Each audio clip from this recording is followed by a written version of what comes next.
Hola, bienvenidos a todos a esta nueva edición, a este nuevo episodio de Atrás de la Ola.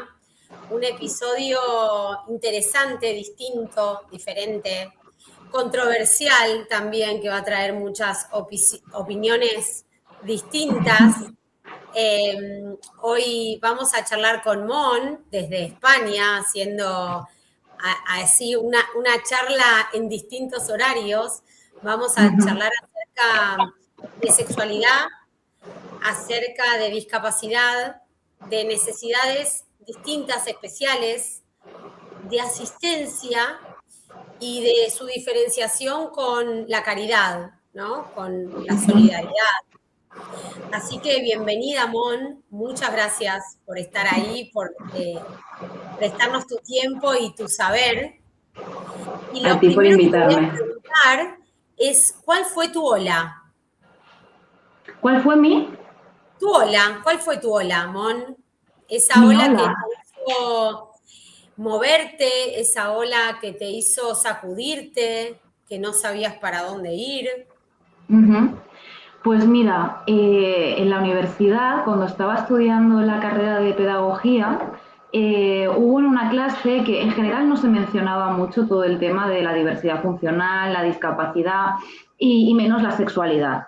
Pero sí que recuerdo que un profesor mencionó muy por encima, de manera muy superficial, el tema de la asistencia sexual.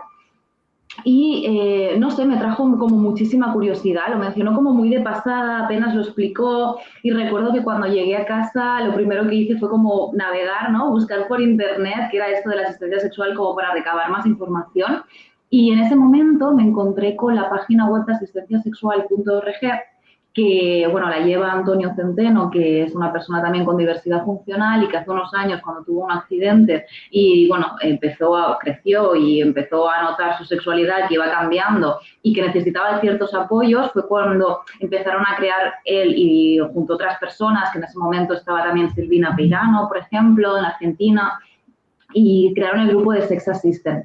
Y entonces crearon el proyecto Tus manos, mis manos. Y aquí fue cuando empecé a chafardear un poco, estuve leyendo artículos, estuve viendo el documental de Yes We Fuck, y entonces empezó como a moverme cosas, como muchísima curiosidad. Yo soy una persona muy curiosa y con el ámbito de la sexualidad mucho más.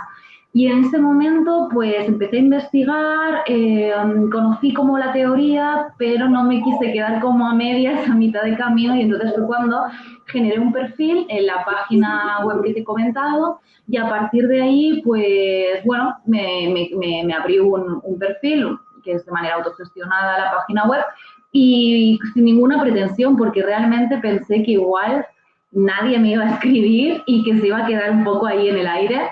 Y sorprendentemente, pues me empezaron a escribir personas y a partir de ahí dije, bueno, pues vamos a llevar esa teoría, ¿no? Un poco a la práctica y a vivir en mis propias carnes, ¿no? Pues que era eso de la asistencia sexual. Entonces de ahí surgió un poco esa ola que me comentabas, ¿no? De a partir de la curiosidad que me generó. ¿Qué significa la asistencia sexual?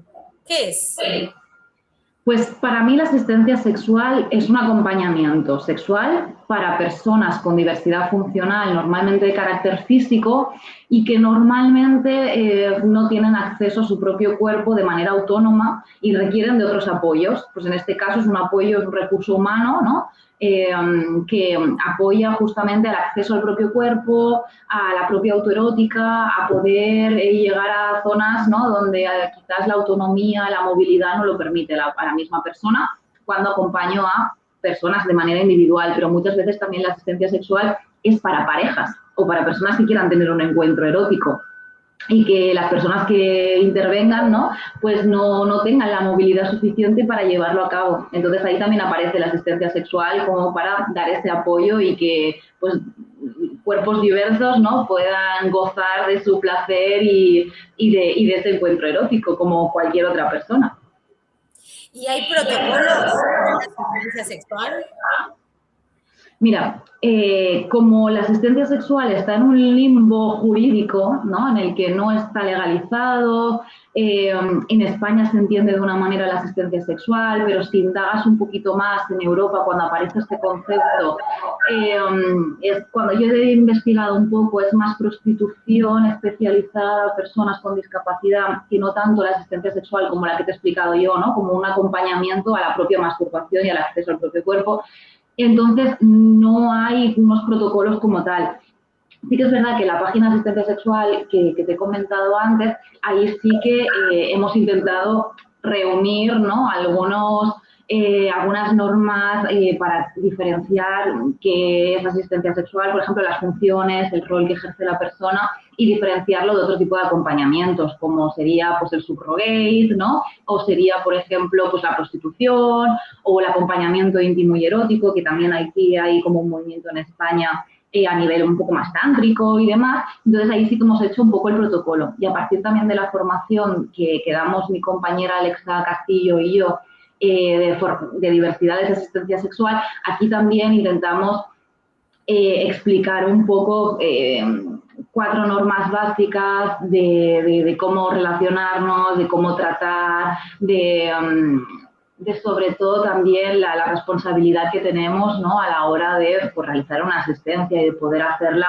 lo más natural posible, pero ya no solo natural, sino estableciendo también un vínculo, ¿no? Con la persona que acompañamos, un clima cálido, ¿no? En que la persona se sienta cómoda, pero sobre todo que se sea súper consensuado desde el principio todo lo que se acuerde, que haya como ese concepto direccional.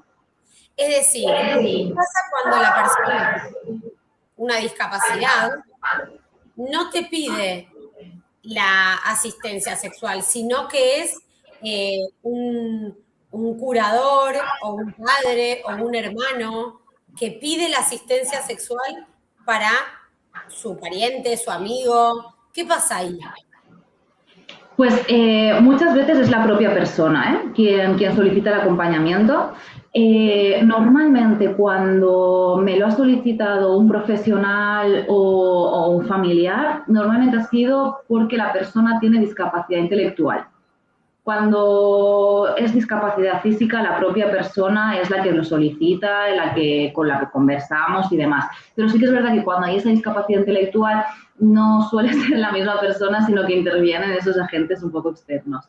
Y entonces ahí pues se habla con el profesional o se habla con el familiar, me explica un poquito el caso, yo también le explico un poco qué es para mí la asistencia, qué rol establezco, qué funciones, porque hay mucha gente que a lo mejor entiende esto de la asistencia sexual como prostitución o como diferentes acompañamientos, ¿no? Hay como muchos rumores, hay mucha información, pero a la vez está muy sesgada a veces. Entonces les explico un poco qué es para mí la asistencia, qué funciones voy a hacer, cómo hago mi acompañamiento y a partir de aquí sobre todo intento conocer a la persona, que me explique un poco sus necesidades, sus intereses y a partir de esta conversación inicial, ¿no? Pues establecemos un poquito, pues esas bases, ¿no? De qué vamos a hacer, de qué manera. No todos los cuerpos son iguales. Hay personas que a lo mejor, pues, con la misma movilidad, pues tienen más plasticidad en un brazo que en otro, o a lo mejor tienen dolores. Entonces, toda esta información está bien saberla de antemano para después poder ir haciendo el acompañamiento lo mejor posible. Y vos decís acompañamiento porque dura más de un encuentro, es decir, vos decías, charlo con la persona, entonces, ¿qué? ¿Vos te comunicás, por ejemplo, telefónicamente o se encuentran y después otro día en otro horario es el encuentro sexual? ¿Cómo es? Normalmente cuando se ponen en contacto conmigo suele ser vía mail, a partir del canal este de asistenciasexual.org o que me conozcan a lo mejor en redes sociales o en alguna otra plataforma. Entonces se ponen en contacto conmigo, yo les explico todo esto por mail, una vez queda clara cuáles son las bases, ¿no? Y ese protocolo un poco, solemos hacer una videollamada para poder ponernos cara, que sea un poquito un encuentro, pues eso, como ahora, ¿no? Que hemos estado hablando por chat, pero no ha sido lo mismo.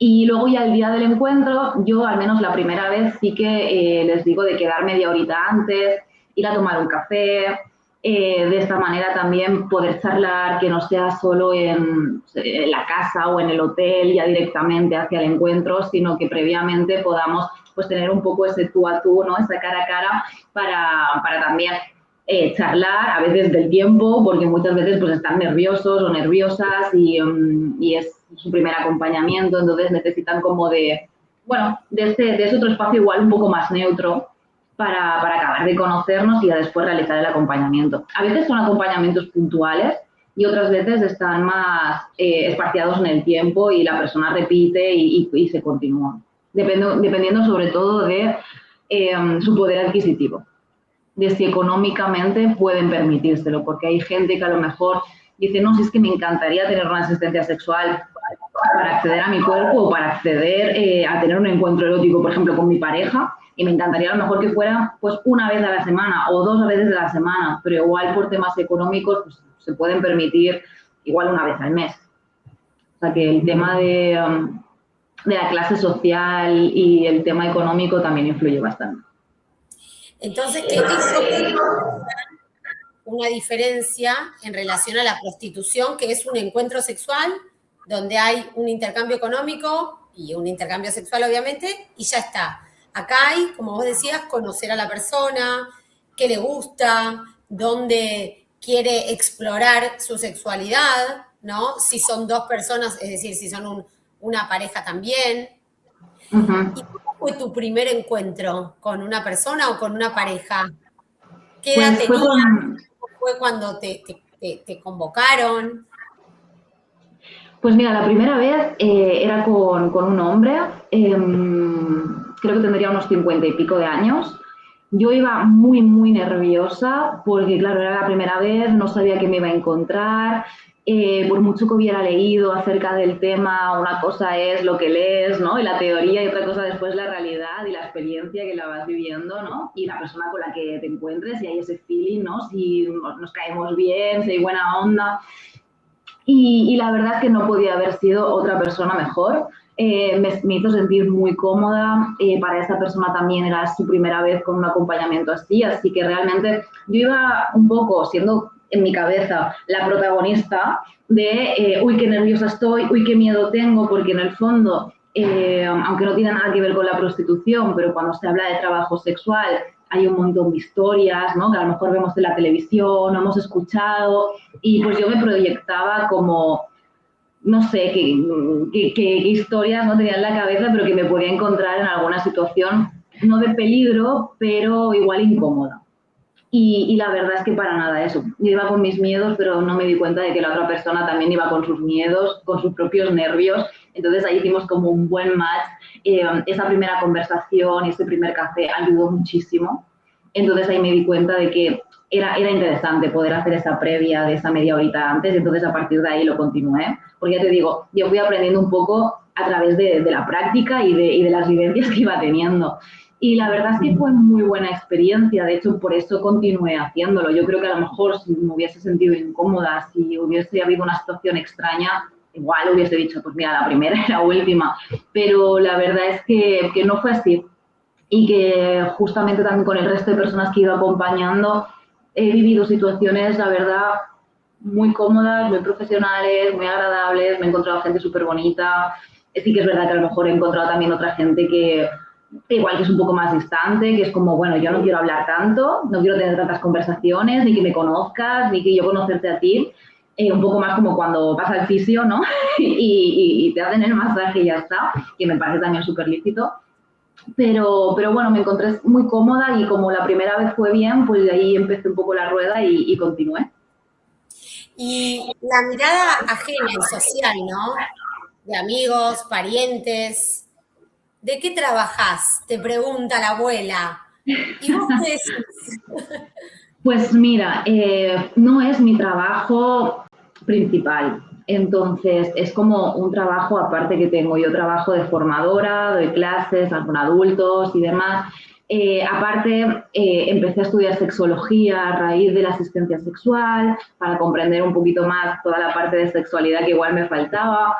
Y entonces, recuerdo que igual los 2, 3 primeros meses se lo conté a mi madre, pero porque tenemos muy buena relación, mucha confianza y fue como la primera a la que le conté, a ella y mis 2, 3 amigas de confianza.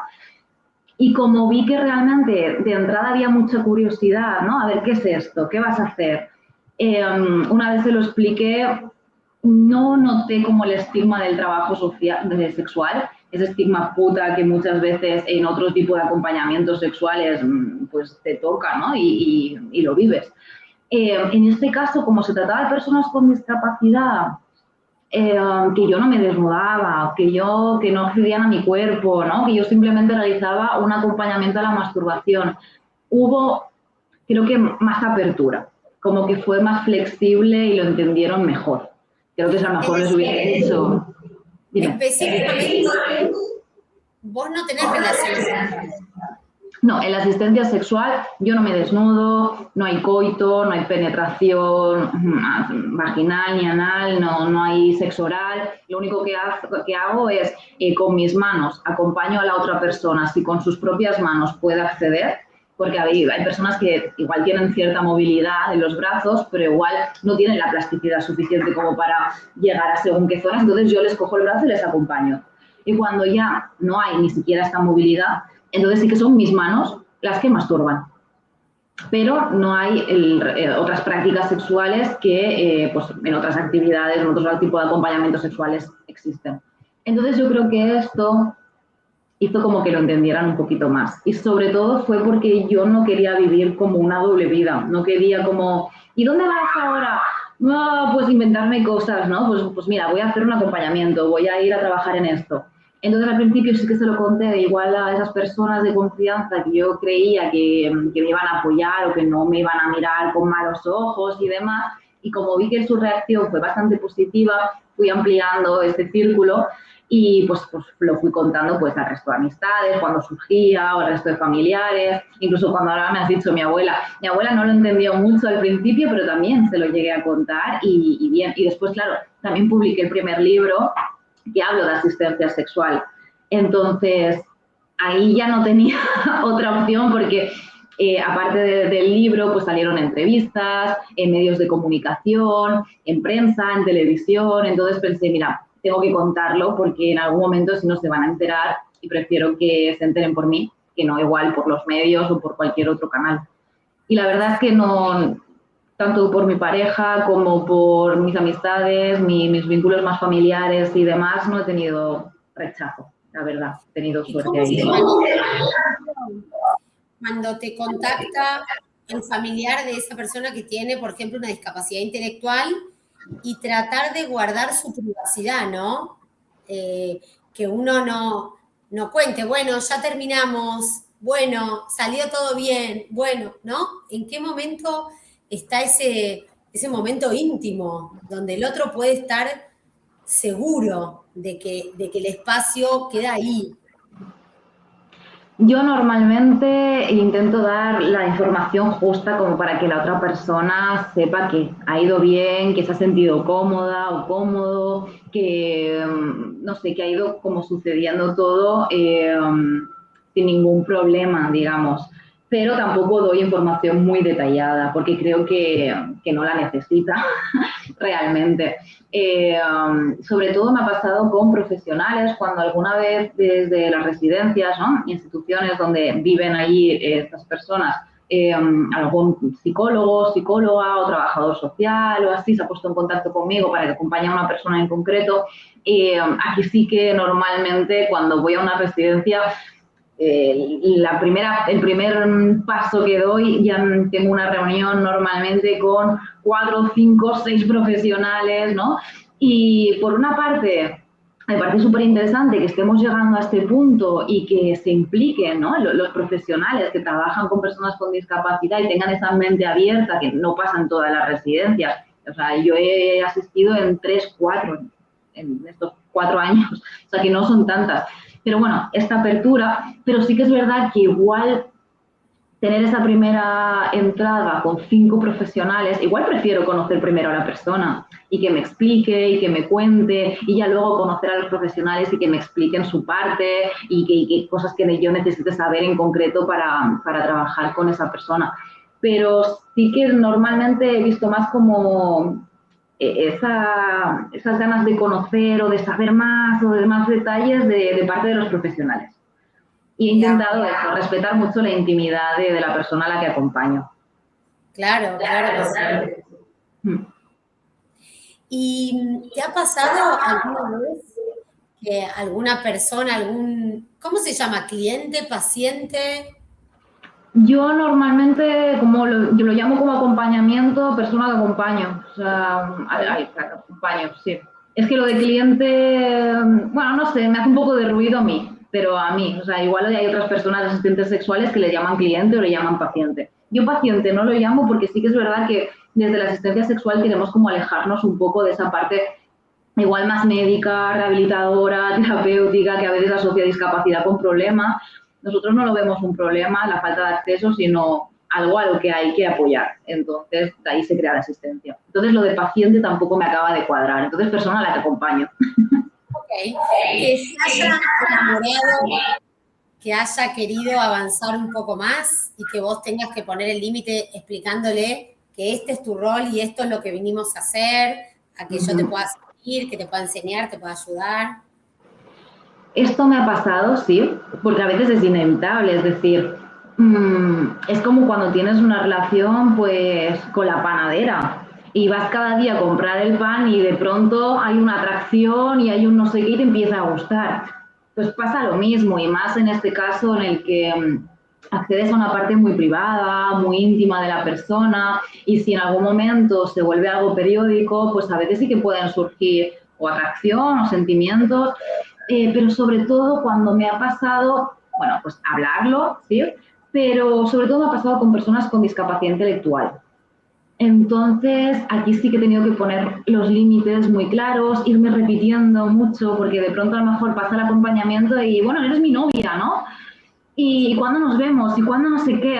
Es como, no, recuerda, no soy tu novia, sino que vengo para acompañarte en esto, ya te lo he explicado antes, y como que hacemos un trabajo muy de insistir, de volver a repetir las veces que haga falta, bueno, de forma como muy asertiva, ¿no? Para que no se lo tome como a mal, sino simplemente como para fijar esos límites, más que nada porque para que luego no haya una frustración o bueno, o un sentimiento encontrado que igual no sepa gestionar la persona. Sí. ¿Y vos pones los lugares donde va a ser el encuentro? A ver, repite, perdón. ¿Vos pones los lugares donde se encuentran o los pone la persona? Pues depende, si por ejemplo es una persona que vive sola en el domicilio y que lo tiene adaptado y que puede realizar el acompañamiento allí, voy al domicilio. Si es una persona que a lo mejor vive con la familia, quiere tener un acompañamiento, pero igual no tiene un espacio de intimidad, de privacidad, o directamente no quiere comentarle nada a la familia porque pues, es su vida personal, privada. Entonces ahí normalmente fijamos el encuentro en algún hotel y entonces se realiza ahí en el hotel. Pero normalmente esto se habla siempre en ese primer encuentro, en esa primera charla que te decía a través de la videollamada, y a partir de ahí también lo fijamos un poco la disponibilidad, les explico el precio, les explico como diferentes cosas también que tienen que saber antes de realizar el encuentro. ¿Y los precios varían según tu asistencia o hay un precio base? Yo siempre pongo el mismo precio. De hecho, cuando entré en la página web de asistencia sexual, hace eso 4 años cuando empecé, vi que estaban entre los 40 60 euros la hora. Y yo me puse 50, ahí un poco mitad y mitad. Y sí que es verdad que ahora después de los años, creo que fue hace unos 6 meses, lo subí a 60. Pero normalmente es un poco ahí el baremo que, o sea, lo puedes fijar tú, pero sí que es verdad que en la página cuando yo lo vi, más o menos la gente oscilaba entre esos precios, entonces es lo que puse. Pero sí, normalmente siempre es el mismo para todas las personas. ¿Y se cobra antes del encuentro, después? Yo normalmente lo cobro antes, pero muchas otras personas me dicen, ¿te importa si te pago después? Y pues me paga después, no, en eso no tengo problema tampoco. Y por mi experiencia en el área de discapacidad, las eyaculaciones, por ejemplo, en los hombres con algún tipo sí, de discapacidad intelectual o de trastorno de alguna manera o alguna psicosis, pueden despertar ciertas alucinaciones o despertar ciertos caracteres que estaban dormidos. ¿Te ha pasado en algún momento de alguna situación en la cual vos dijiste, wow, ¿y ahora qué hago? No, la verdad es que estaba como atenta a ver si, pero no. Lo que sí que me he encontrado son situaciones en las que de pronto no he vivido y me ha costado como gestionar en el momento.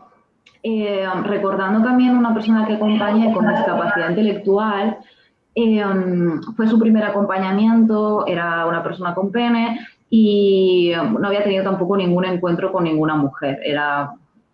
Bueno, pues no había tenido encuentros anteriormente. Y todo lo que conocía sobre sexualidad lo había visto en el porno. Entonces, cuando estuvimos en el encuentro, digamos que, bueno, que no tuvo una erección súper rápida como se imaginaba. Eso le generó bastante frustración porque empezó como a ponerse muy nervioso, empezó como a dar un poco de ansiedad de la situación porque pensaba, si yo he visto en los vídeos, ¿no? Y esto es así y esto sube, ¿por qué ahora no me está pasando? Entonces, bueno, también acompañar un poco desde ahí. Y sí que es verdad que después del encuentro, una vez consiguió la erección, también eyaculó, pues bueno, demasiado rápido para lo comúnmente establecido y eso también le volvió a ocasionar, ¿no? Esa frustración de, wow, me ha costado mucho tener la erección, de pronto la consigo, bien, se puso súper contento, pero claro, eyaculó rápido y ahí también pues se puso a llorar, se puso muy triste, tal. Y bueno, pues acompañar también un poco todo eso, que a veces es difícil, pero bueno, creo que es necesario como mucha gestión emocional, mucha comunicación, mucha comprensión, también decirle que es normal, ¿no?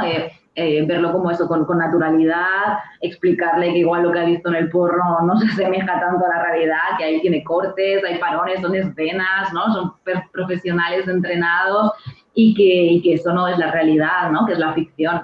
Entonces, bueno, algunos casos así sí que me han pasado. ¿Y asistís también a mujeres? Sí, pero si te digo la verdad, en 4 años he acompañado solo a una mujer. Bien. La mayoría de personas que solicitan acompañamiento, o sea, el 90 y pico % son hombres, cis, heterosexuales, blancos, de entre 20 y pico y 60 y pico años. Y ya te digo, solo asistía a una mujer que teníamos la misma edad, era una persona con parálisis cerebral y bueno, a nivel de movilidad, tenía muy poca movilidad en la parte superior como para poder acceder a sus zonas íntimas y poder masturbarse. Pero sobre todo lo que me llamó mucho la atención de este primer acompañamiento y del por qué quería la asistencia es que me dijo que, bueno, que ya tenía pareja con un chico heterosexual y que sus encuentros no acababan de gustarle, que no disfrutaba. La otra persona también tenía parálisis y pues también a nivel de movilidad no tenía mucha movilidad, un poquito más que ella, pero no mucha. Y entonces me decía, es que no disfruto, no tengo placer en nuestros encuentros eróticos y en la última ocasión él me preguntó, ¿no? ¿Cómo quieres que lo haga, no? Dime el ritmo, dime la intensidad, explícame. Y claro, me dijo, me quedé aturdida porque realmente no sabía cómo me gustaba porque yo nunca me había podido tocar. Entonces me dijo, quiero contratar tu acompañamiento para conocer mi cuerpo, para conocer qué me gusta, de qué manera y tal, y así después poder explicárselo a mi pareja y que nuestros encuentros eróticos sean más placenteros. Entonces esto me pareció increíble, porque cuántas mujeres sin ningún tipo de discapacidad pues, no disfrutan, ¿no? De sus encuentros eróticos por miedo a no decir, a no preguntar, a no comunicarlo. Y bueno, me pareció como muy valiente y tremenda iniciativa. ¿Y pero qué aprendiste en todo este proceso de asistencia sexual, Mon? Wow, pues que la sexualidad es tan amplia, tan diversa. Aprendí muchísimo también sobre mí, sobre mi cuerpo, sobre mi propia sexualidad. Aprendí también a fijar límites. Igual en mi vida personal no sabía tanto fijar límites Y a partir de trabajar pues acompañando a personas, tener que fijarlos de una manera muy concreta y demás, a nivel personal y profesional me ayudó muchísimo. Y también límites a mí misma de decir, vale, igual no puedo con todos los cuerpos, igual, porque esto al principio me generaba como mucha duda, ¿cómo lo diré? Como contradicción, porque era como, bueno, todos los cuerpos, ¿no? La diversidad corporal es bella y demás, y obviamente sí, pero sí que es verdad que luego a medida que iba trabajando me di cuenta de que habían corporalidades que igual había algo en mí que no podía. Por ejemplo, pues puedo trabajar con gente en silla de ruedas, puedo trabajar con personas con amputaciones, con cicatrices, pero por ejemplo con llagas era algo que me di cuenta que me sobrepasaba. No sé por qué, pero que había algo en mí que me costaba. Bueno, pues también me di cuenta de esto y pude poner también como límite y decir, bueno, pues igual no soy la persona más indicada, igual vete con tal persona, ¿no? Entonces íbamos como derivando a partir de la red que fuimos creando también con la formación. Y entonces me permitió un poco esto también, conocerme un poco a mí y saber decir que no, saber, sí, sobre todo el tema de los límites. Y si te convoca a alguien que no tiene discapacidad, ¿qué le decís? Claro, normalmente esto en el mail ya sale o en la videollamada ya sale. Porque la gente tampoco, no me encontraba a nadie que me haya mentido, que me haya dicho que la tenía y después en el encuentro darme cuenta que no. Normalmente la gente, si me ha escrito, ha sido sincera, oye, mira, no tengo discapacidad, pero yo que sé, a lo mejor llevo tanto tiempo sin tener un encuentro erótico porque he tenido una depresión o porque, yo qué sé, pues es que 1000 casos en los que hay personas que a lo mejor han pasado mucho tiempo y le han entrado muchos miedos de cómo volver a empezar, tal, y entonces ahí sí que me han escrito. Y yo normalmente pues les explico que pues es un acompañamiento para personas con discapacidad para poder acceder a su propio cuerpo, que si quieren ese tipo de acompañamientos hay muchísimos otros acompañamientos de trabajo sexual que seguramente igual sean más acordes. Normalmente pues también tengo otras compañeras, ¿no? Que a lo mejor hacen prostitución o hacen masaje erótico y demás, entonces les digo, oye, pues igual conmigo no es, ¿no? El marco, pero si te apetece un encuentro erótico completo, pues igual te puede pasar aquí. O si te apetece como algo más masaje erótico, más tántrico, más sensorial, pues igual puedes ir por aquí y los voy derivando. Sí. Bueno, está bueno una red que se puede derivar, donde también hay personas que se dedican a distintas cosas, entonces el público también va enfocándose a ese tipo de personas, ¿no? Es importante aclarar que la sexualidad es mucho más que la penetración, que la masturbación. La sexualidad son los aromas, la sexualidad es la manera de vestirse, el tono de la voz, la manera de caminarse, ¿no? Somos seres sexuales todo el tiempo. Por eso hay gustos para todos. Y tanto. Y hay mucha gente que no, que relaciona sexualidad a penetración, a genitales, a coito. Y, tenemos muchísimos metros de piel, ¿no? Que son súper placenteros. Investiguémoslos. ¿Y tuviste alguna experiencia donde haya una pareja? ¿Y sí. Vos como tercera? Sí, me contactaron desde una residencia, una psicóloga, y bueno, era una pareja que creo que llevaba 14 años viviendo juntos en la residencia y 9 en pareja. Y en esos 9 años habían pedido muchísimas ocasiones que querían un encuentro erótico los dos a solas. Y en esos 9 años no les habían escuchado, no les habían hecho caso. Hasta que, bueno, pues hubo esa apertura, se les empezó a escuchar, me llamaron, hicimos el acompañamiento.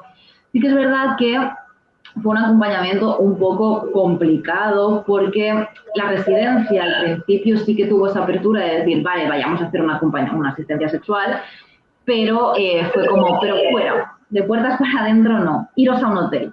Entonces, claro, eso complicó bastante las cosas, porque en una residencia, pues las camas son movibles, hay una grúa para poder hacer transferencia si es un usuario de silla de ruedas, hay muchísimos instrumentos que pues facilitan. En este caso, cuando nos llevaron al hotel, claro, ya teníamos que contratar el transporte, ¿no? Contratar un taxi adaptado para que pudiéramos llegar al lugar. Luego, también el tema del hotel, que muchas veces se dice, sí, es adaptado, pero es adaptado porque a lo mejor tiene ascensor, pero no es adaptado porque las habitaciones no son adaptadas y es complicado. Entonces yo también tuve que contratar a otra persona para que me ayudara porque eran 2 personas con usuarias de silla de ruedas con 0 movilidad y apenas nada de habla. Entonces, claro, fue tremendamente complicado poder llevarlo todo cuando se hizo súper bien. O sea, como que el encuentro salió muy lindo. De hecho, una de las cosas que me sorprendió fue que, bueno, pues cuando ya estaban juntos en la cama, desnudos y demás, yo pensaba que querían alguna postura, que querían hacer algún tipo, ¿no?, de práctica sexual, como la penetración, ¿no? Porque eran 2 personas que llevaban 9 años queriendo tener un encuentro erótico y no me imaginé que a lo mejor lo único que querían era estar en la cama, desnudas, juntas y igual acariciándose la cara, acariciándose el cabello, pasando sus manos por el cuerpo de la otra persona sin igual la necesidad de decir vayamos a hacer otra cosa. Para ellos la intimidad y la sexualidad fue eso. Y fue algo muy bonito como de ver, pero a la vez me sentía extraña porque me sentía un poco voyeur, ¿no? Ahí en medio. Claro, hubo momentos que les dije, mira, me voy al baño, me voy a quedar ahí encerrada un rato, si en algún momento necesitáis que venga, pegar un grito, porque sí que es verdad que habla no tenían, pero podían hacer sonidos. Entonces les dije, pega un grito y yo entro. Y entonces, si necesitáis algo, pues volvemos. Y entonces al principio eso, me sentí un poco de mirona, pero luego me di cuenta de que realmente si yo no estuviera ahí, esa situación no se daba. No hubieran podido tener ese encuentro. Claro. ¿Y qué le dirías a las personas que tienen el prejuicio y te dicen que sos una prostituta? Porque cobras por generarle placer y sexualidad a otro o a otra. Pues le diría que vivimos en un sistema capitalista en el que todas tenemos que trabajar, ¿no? Y todas trabajamos con nuestro cuerpo de una manera u otra. Hace 6 años estaba trabajando en el campo y también ponía mi cuerpo. Ahora también cuando doy clases pongo mi cuerpo de otra manera y también cobro, ¿no? Entonces, para mí no es algo que ocultar, ni algo que yo vea feo, que hago, porque haga este tipo de acompañamiento y lo cobre, porque pues, estoy invirtiendo un tiempo y es esto, y tengo que comer y pagar facturas, y entonces para mí me da un poco igual lo que piense la gente, pero sobre todo le haría un poco esta reflexión, que prácticamente, y el trabajo igual también es trabajo, y que bueno, que si no le gusta, que igual debería pues conocer simplemente pues como entrevistas como estas, ¿no? Que a veces hay unos prejuicios, a veces pues simplemente por falta de información. Y a lo mejor cuando charlas con una persona que se dedica a ello, comprende su situación, te explica el por qué, ¿no? Igual empiezas a comprender un poco más porque te das cuenta que detrás también hay una persona. Y esto me parece súper necesario, que haya más voces. ¿Y qué pensás que falta mundial jurídico para contener este gris que existe en esta... Pues que se valorase y que se entendiera que el acceder al propio cuerpo es un derecho. Esto de entrada, que mucha gente dice, no es un derecho poder follar, y es como, no estamos hablando de lo mismo. Para mí es un derecho acceder al propio cuerpo, no acceder al otro. Al cuerpo ajeno no es un derecho, eso es un acuerdo entre 2 personas adultas que quieran compartirlo, pero acceder a tu propio cuerpo, a tu propio placer, esto me parece un derecho y hay que garantizarlo. Entonces, de entrada me gustaría que si tuviera que pedirle un deseo a las reinas magas, sería un poco que los poderes públicos, ¿no? Que las políticas se implicaran, se mojaran un poco más en esta cuestión, validaran que es un derecho y que a nivel jurídico también esto pudiera cambiar, que se regularizara la figura, para los propios profesionales y también para las propias personas a las que acompañamos.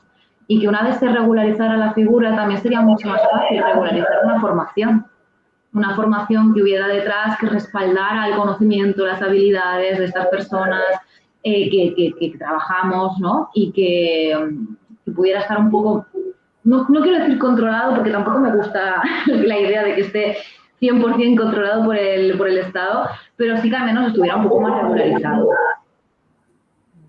Sí. Bueno, súper interesante. ¿Sí? Súper interesante. La verdad es que acá en Argentina, por lo menos, todos los años que trabajé en discapacidad, sí conocía que pacientes o concurrentes iban a espacios donde había prostitutas,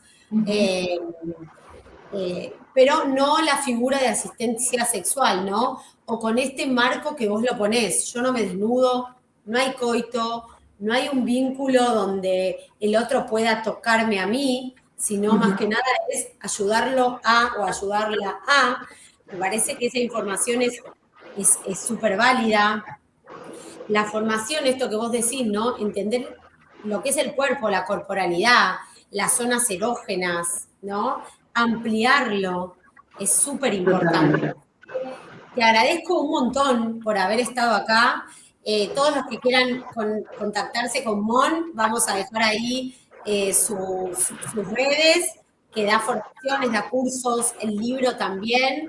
Y hay mucho para explorar, y no hablando desde la sexualidad, sino desde la información, los prejuicios, los mandatos.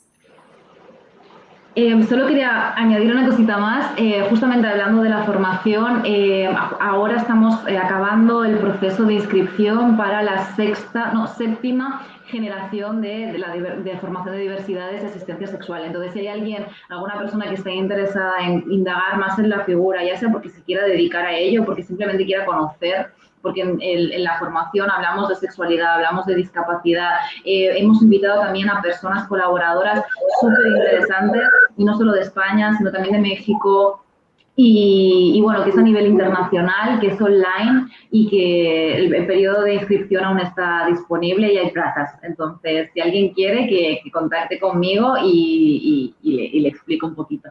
Y que muchas gracias por invitarme. Gracias a todos y nos vemos en el próximo encuentro. Gracias.